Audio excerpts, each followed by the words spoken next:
Vote কেন্দ্রে গিয়ে যদি দেখেন আপনি ভোট দেননি অথচ আপনার নামে ভোট পড়ে গেছে, তাহলে কি হবে? ভোটাধিকার কি সেখানেই শেষ?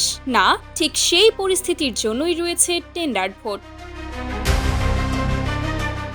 নির্বাচনী আইনে টেন্ডার্ড ভোট হলো একটি বিশেষ ও সুরক্ষামূলক ব্যবস্থা। যখন কোনো ভোটার অভিযোগ করেন যে তার ভোট আগেই কেউ দিয়ে ফেলেছে অথবা ভোটার তালিকায় নাম থাকলেও স্বাভাবিক ব্যালট দেওয়া সম্ভব হয় না, তখন প্রিসাইডিং অফিসার তাকে দেন টেন্ডার্ড ballot paper.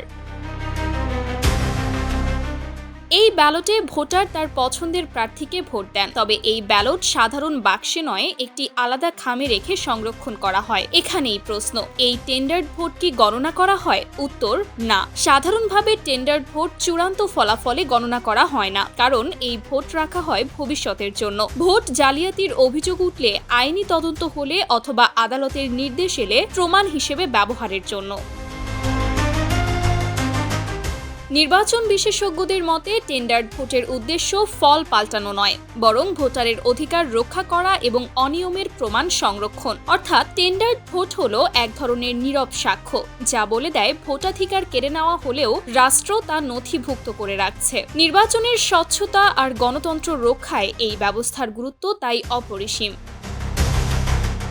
Sumaiya Snigdha, news desk, daily hour Bangladesh.